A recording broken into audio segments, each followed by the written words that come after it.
Commissioner Sakovic, are you able to hear us?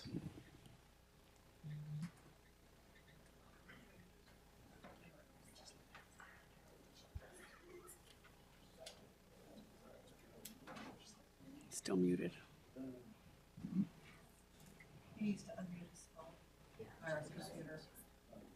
Looks like you're muted, Commissioner. If you can hear us, can you?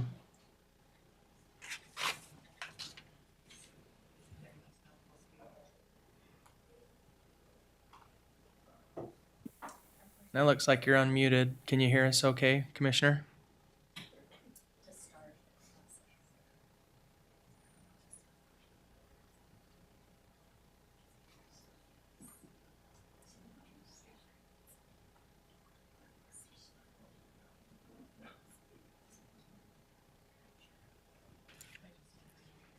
Okay.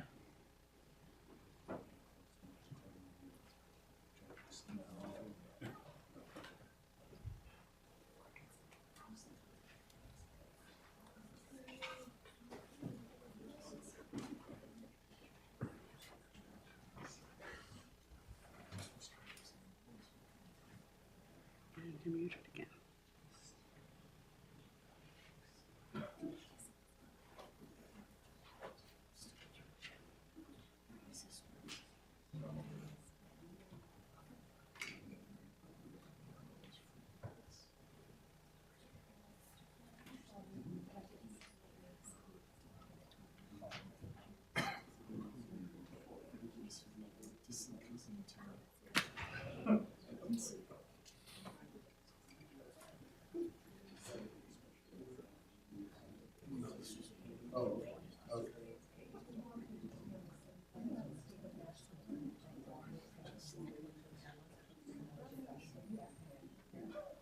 Stephen, can you hear us?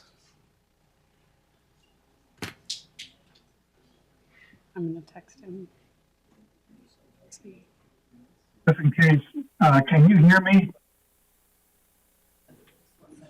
Brandon, Leah, can you hear me?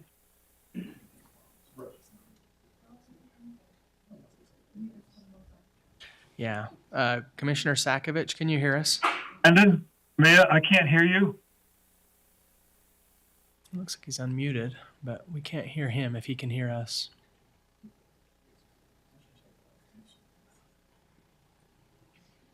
I can't hear anyone on my end. Steve looks like he's Except for trying you, to say Tom. something too, but he's muted. But excellent. I'm glad I can hear that. Thank you. I think it's on our end. Absolutely. They can hear us, but we can't hear them. He said that he can hear us and he spoke, and we can't hear him, so it's on our end. He says he cannot hear us either. He unmuted and talked, Oh, but I'm texting with him. oh, He gotcha. can't hear us either. Okay. They can't hear either. They cannot hear us either.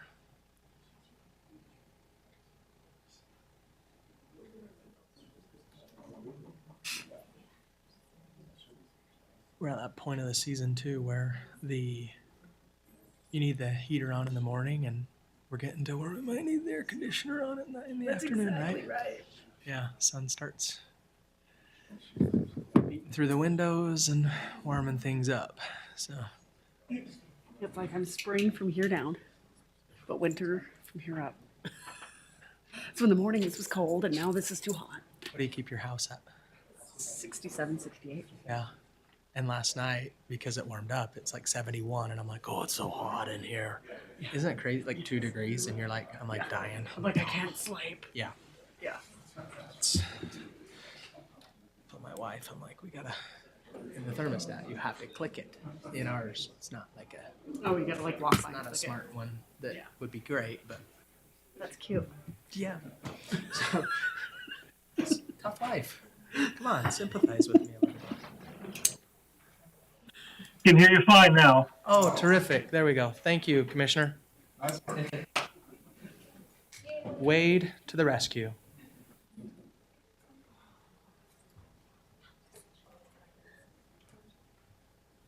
Okay, good, Alice?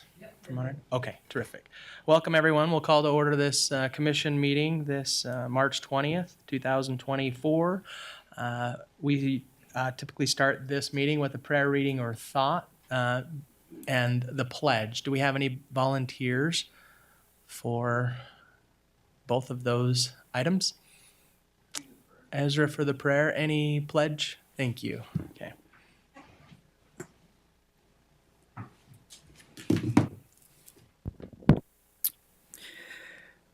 Our gracious Heavenly Father, we're grateful for the opportunity we have to convene together and discuss the needs of the county.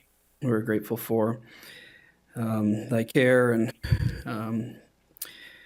help, and we pray that thy Spirit may be here as we make decisions, and we're gracious for the opportunity to make these decisions, and we ask that we may have compassion and understanding and as we make decisions, and we say these things in the name of thy Son, Jesus Christ. Amen. Amen. Thank you, Ezra.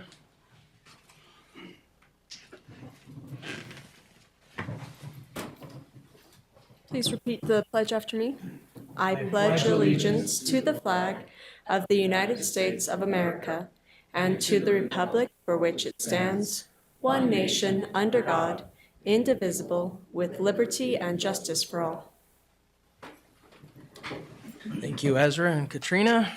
The first item we have today is our work session with UDOT, helping us give us a presentation on the UDOT I-15 in Spanish Fork interchange.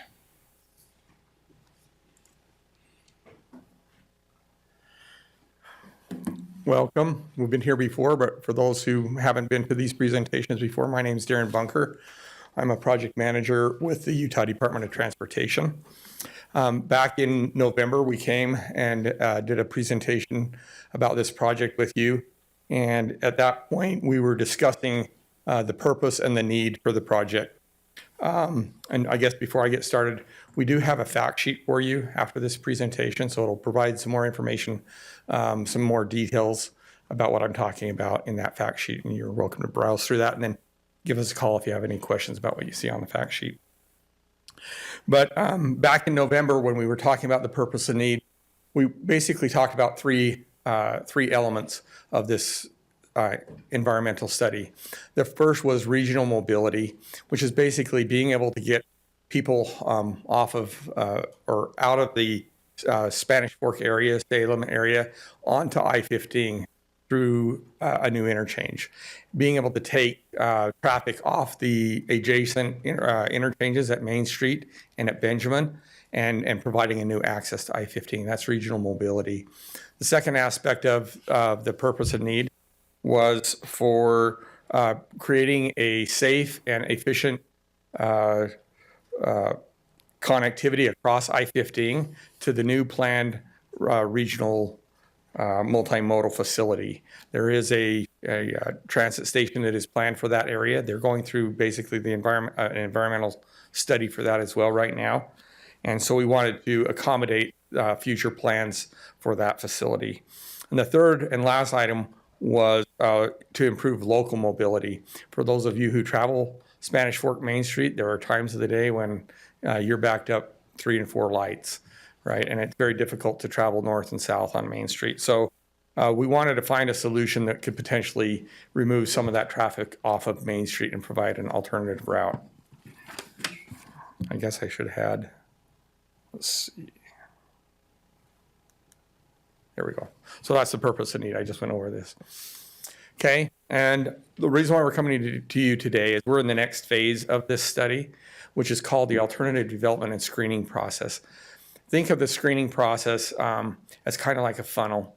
And within that funnel, there's 2 levels of screening. The level 1 screening basically is a high-level screening. We've defined the purpose and need. We come up with different solutions and options for different projects that would solve a purpose and need. And we take those options, we evaluate them to make sure that they meet the purpose and need. If they don't meet the purpose and need, then we get rid of those options. The level 2 screening, we get down into how those remaining options perform against environmental and regulatory issues. And I'll get into those. Concepts that pass both level 1 and level 2 screening, they go on to be refined, the design of those. So initially, our design is very high level. right? Does it even work at all? And then as we get through the level 2 screening, we take the remaining concepts and we refine the engineering on them. Things like hydraulics, access, those kind of things. And so we're going to be talking about the options that we came up with and how they work through the level 1 and level 2 screening processes. The concepts we came up with were 5 different interchange options. And eventually we'll compare them against the no action alternative. So those interchange options were at 400 North, Center Street, 100 South, 900 South, and then a unique concept called a split interchange. A split interchange is when you have actually 2 structures with a gap in between those structures, and you only have entrance and exit ramps on each side of those structures, and we'll show you a graphic of that. But as you can see here in this graphic, the split interchange actually worked really well in terms of meeting the purpose and need of the project. We measured how well each one of these would perform. Oh, and another thing about this chart, the red indicates the worst performing option among the ones that we were studying, and the green represents the one that performed the best, or if it met the criteria. Okay. As you can see here, the 400 North interchange in regards to regional mobility, which is being able to get traffic onto the freeway, performed the least beneficial. It only attracted 38,000 vehicles, whereas the split interchange attracts 56,000. Same thing with multimodal facilities. Both the 400 North interchange option and the 900 South interchange are farther away from the planned area of where that multimodal facility is. And so they didn't perform as well as the other 3 options. For local mobility, 900 South performed the worst out of all these options. And so based on our results from here, at this stage, at the level 1 screening stage, we eliminated the 400 North and the 900 South interchange options. Okay.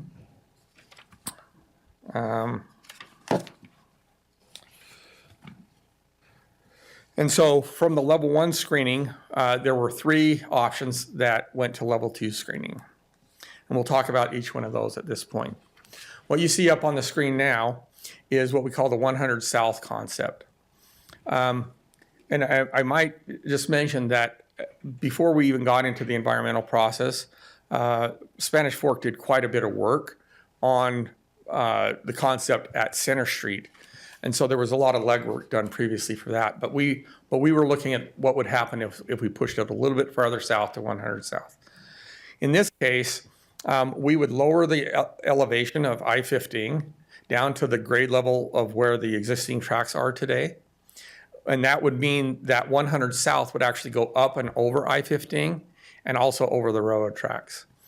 In this case, we would have to push the railroad tracks farther to the west to accommodate that new interchange and also to accommodate that multimodal facility. But in the case of 100 South, there were a lot of property impacts. The 100 South corridor is currently only a 2-lane facility. And so to make it compatible with the projected traffic, we would have to widen 100 South. So much so that we identified 33 relocations that would have to make. And it would actually affect over 90 different properties by choosing this particular option. It also had higher impacts to archaeological sites. And as we know, archaeological sites are governed by federal regulations. Okay, so in this case, we eliminated the 100 South concept because of these impacts. This is called the split interchange, which I mentioned before. As you can see, if you're traveling north on I-15, you would actually get off on 1550 West, which would be the new structure, right? You'd get off on 1550 West, you'd continue on a one-way frontage road to the north until you got to Center Street, and then you could take Center Street into Spanish Fork. Same thing with going south. There's a one-way frontage road on the west side of I-15 that would accommodate basically the same movements going south. In this case, this option, although it performed the best, if you remember back on this slide, right, you can see that it performs the best in terms of purpose and need, but it didn't perform very well when we get into looking at the impacts that are governed by Section 4F, which are the historic sites and also aquatic resources. And so this particular concept was eliminated because of those high impacts. Which finally takes us to the Center Street concept. A Center Street concept meets the purpose and need, the 3 items I talked about earlier. It has the least impacts on the aquatic resources, least impacts on 4F properties, and it had the fewest relocations. So we have selected this concept to move forward to that more detailed design that I talked about at the beginning. So these are kind of the results that you can see graphically related to the 3 options that went on to level 2 screening.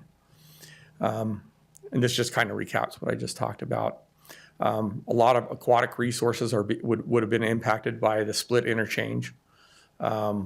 Historic sites, 4F protected facilities, and then as far as the 100 South interchange goes, you can see here that we would have 39 full acquisitions, 33 relocations, and over 90 different properties that would be impacted by a 100 South interchange. And so based on these results, we eliminated the 100 South and the split interchange. Okay. So that's kind of a summary of the screening process that we've gone through. Okay. As with the last time, we're kind of showing you what our progress is here and the timeline in which we plan on having this study completed. Last time we came, we were talking about alternative screening. This time we're talking about alternative evaluation as being our current phase. In this phase, we're going to evaluate the impacts of building the Center Street interchange in more details. We're going to get into we're going to get into more detailed design of drainage and stormwater management, pedestrian bicycle accommodations, access and connectivity to the local road network, and how we can avoid various impacts. Let me go back here. During our initial screening process, our assumption was that Center Street, as with the 100 South concept, would actually go over I-15. So we would be lowering I-15 and raising Center Street, okay? And in our initial analysis, we assumed that that vertical profile of I-15 would also go through 100 South. Currently, there is an underpass on 100 South on I-15. So that would mean that we would be eliminating access across I-15 at 100 South from our initial concept. But because this particular concept has moved through level 2 screening, we are going to be looking at the possibility of actually raising I-15 between Center Street and 100 South so that 100 South will still go under I-15. We're looking at potentially using that same corridor as a multimodal or a pedestrian facility, bicycle facility for all users. Currently, 100 South is also being used by farmers, and that's the way that they get equipment one side of the freeway to another. So we're interested in seeing if we can preserve that mobility for the farmers. And so that's what we'll be doing over the coming months, is taking a deeper dive into the actual design of these 2 facilities. We anticipate that our study, our detailed analysis will be completed in the spring of this year, so probably the May timeframe, at which point we will select a preferred alternative. What that means is, the preferred alternative means is we still have to compare it against the no action plan. So we always have to compare it to what if we don't build anything, right? And so the preferred alternative will either be a interchange at Center Street or do nothing. And I think our logical minds take us to the point that we got to do something. If we look at this graphic here, go back here, under local mobility, and these numbers are based on 2050 traffic volumes. If we don't do anything, there's going to be an additional almost 50,000 vehicles on Main Street, right? And I think we can visualize what that would do to the mobility in that area. But we go through the whole analysis, we go through the process, and by May-ish timeframe, we'll come up with a preferred alternative. At that point, we'll provide a 30-day public comment period. And at the close of that public comment period, as we did before in the purpose and need stage, at the end of that comment period, we will address all the comments that we receive from the public. So we really encourage people to get involved and let us know what your thoughts are on the potential for an interchange here. And then lastly, you've had this information before, but this is our contact information for our study team. It's on our website, and so you can get hold of us a lot of different ways. And this will be in your fact sheet materials as well. And so that's all we have for today. Open it up to any questions that you might have. Questions from you? No, I think the one alternative that you guys settled on makes the most sense, right? It has the second highest volume, but the significantly lowest impact. So I think it was a very logical process that you went through. I hope that we can solve all the multimodal and different things. I'm happy to hear that. When I first looked at that, the first thing I thought was, is that going to impact? In fact, I was going to ask you, as having been a council member of Spanish Fork, is 100 being cut off going to be a major issue? But if you're looking at possibly seeing if you can keep that open, that More of an issue. Our farmers market's right on Center Street. That is how we take our produce to the farmers markets on Saturday, but the farmers market's going to need to change. But Right. I can promise you that keeping that access under 100 is really big for our ag residents for sure. Yeah. If you can that was my accomplish only that. concern. But when you said you're looking at keeping that open, I would just encourage to make sure we look at that. Appreciate you looking at that. And I forgot to mention one other aspect of 100 South is that although we're looking at keeping it open, there is that Front Runner South project as well. And transit and pedestrians don't mix at grade crossings. So even though we may recommend keeping 100 South open and come up with an option to do that, they could come behind us and say, hey, you know what, this isn't going to work. We probably need to close 100 South. So I don't want to get hopes up too much about keeping 100 South open. Regardless, we could still use 100 South as a multi-use trail. And in that case, we could come under I-15 at the 100 South location. Well, come from Center Street, right? Come down, there's some residences and a church there. There's already a multi-use path there. Come down, come across Center Street, and then go up in between I-15 and the railroad track to get back to Center Street. And then that would give them a really safe access instead of having to go through a single point urban interchange facility, which is not very safe for pedestrians, not very comfortable for bicyclists. But it could still, in theory, be left open for farm traffic, but for foot traffic, you would reroute them? Or would it close it? We would close it to vehicles, 100 but South. Leave it open for foot And leave it traffic. open for pedestrians and bicycles, yeah. So we're coordinating closely with that other team, the South Valley Transit team. And so we'll have more information about what's possible in that area over the coming months. Our river, I'm looking forward to seeing what's coming. This is significant. Thank you. You're welcome. where the river crosses, does it go that far down? I don't see on the map, but where the Spanish Fork River goes under I-15, and in high water years, it's hit I-15 and been an issue. Do we go down that far? I know some of the development.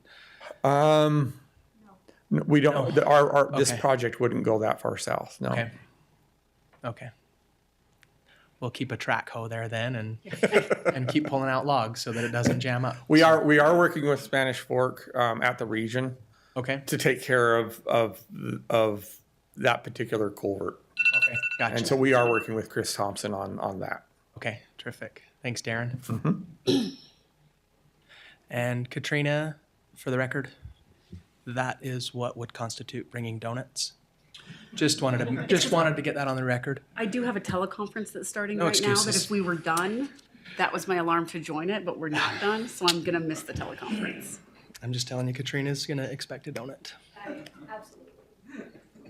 Okay, thank you again, UDOT. Appreciate your time. We will now build our consent agenda. We have items 1 through 15 today. Any items, Commissioner Sakovic, that you'd like to hold 1 through 15? No, just simply say number 6. I'm looking forward to that. Yes, yes. Boys and Girls Club. Thank you for highlighting that. Commissioner Gardner, anything from you? I don't, I had, any questions I had got answered ahead of time, so. I have none either. And then we will strike closed session 16, 17, 18, and hold number 19. That's our recommendation, yes, thank you. Uh-huh.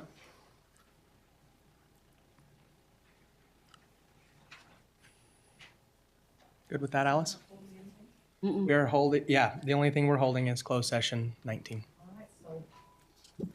Looks like everything on the regular agenda has been approved on consent, and then as far as the closed meetings, we're striking 16, 17, 18, and holding as stated 19. Perfect, thank you. Now is when we will take public comment. If there's anyone that would like to address the commission, we ask that you keep your comments to 2 minutes. And as you know, we don't interact back and forth, but we're happy to take comment. Thank you.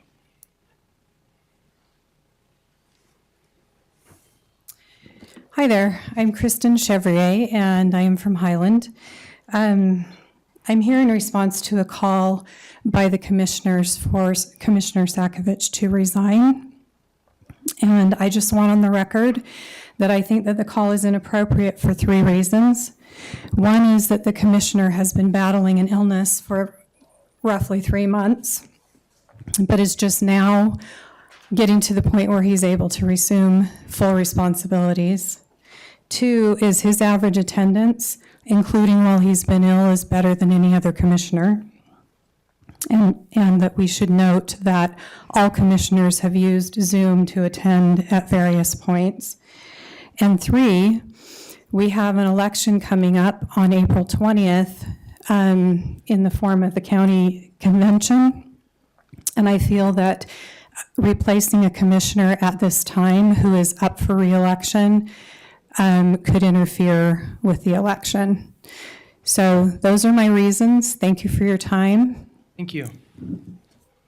Anyone else?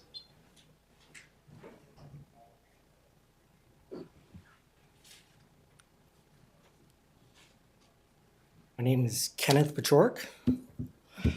I have a statement I would like to make. The crime of conspiracy was created to address the inherent dangers and knowingly you are being part of. I left the East from persecution because of becoming a whistleblower.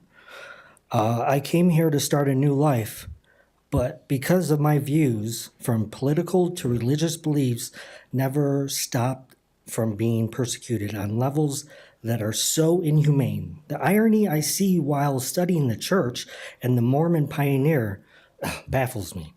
What scares me, and should anyone, is the indoctrination pushed on these members to attack such people as myself. attacks done with physical and emotional abuse. Evidence I have, but I would take up your time probably for 2 or 3 days. Explaining all these attacks, I call it Mormon Gate or Watergate 2.0. I would tell you it was your duty to investigate on the claims I have made in the past, but you ignored. I exhaust all remedies, but they're blocked. Let me be broader. My election fraud claims. My vote is part of my First Amendment right. And when investigating here in the county building, I looked at the machines, and with 7 names being hidden from me from the public and logic and accuracy test. Tell me who those names are. In 2020, you had a clerk that was charged for getting rid of ballots. Like most things here, everything is hush hush, especially me. The church and your fraudulent politicians are conspiring and manipulating the market for a crash, maybe because that's the only way you see out of it. I would call it an insurrection. There's an estimated over 100,000 illegal immigrants here that are taking our job with benefits, and it's being helped by the church, by missionaries. I had 2 members tell me, you're funding them, and it's not right. Can I go on? Because it's important. It's usually 3 minutes. We'll give you 60 seconds. Okay.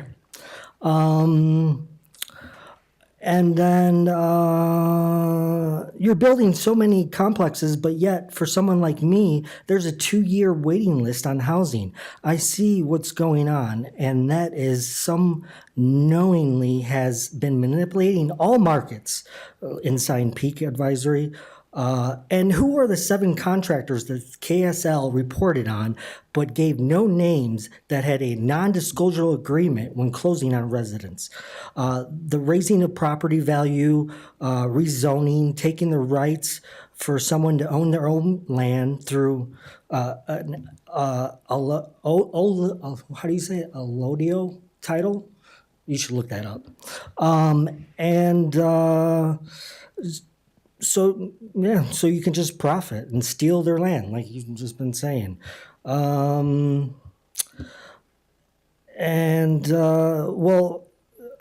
these policies, as the corporation normally known as the LDS Church, has infringed on my religious beliefs. And as Amendment 1 of the amendments to the Constitution of the United States of America, I claim my dominion and have sovereignty, which all of you are trespassing on my rights. I'm here to tell you to assemble your public servants and tell them government has become destructive, and in my duty to abolish such tyranny. And I'm asking you again to resign. Thank you so much. And I would like to give you something. Okay, Yes. you can I hand it have, to the deputy here, records and he'll get it to us, that's okay? sealed. I'm sure. The deputy here will grab Give it to the that. deputy and, Thank you. Utah County Jail, Knight Smith, Lehigh City Corporation, because we all go by corporations because it's Congress. And here, there's the Church of Jesus Christ. And I'll hopefully be able to get it out, because I want $20 Thanks, billion Kenneth. to fix the home. okay, appreciate that. See, this is from being blocked. Thank you so much. Everything is about me, so. Anyone else from the public that would like to address the commission? Okay, thank you, everyone. Seeing none, we'll go into closed session. Thank you.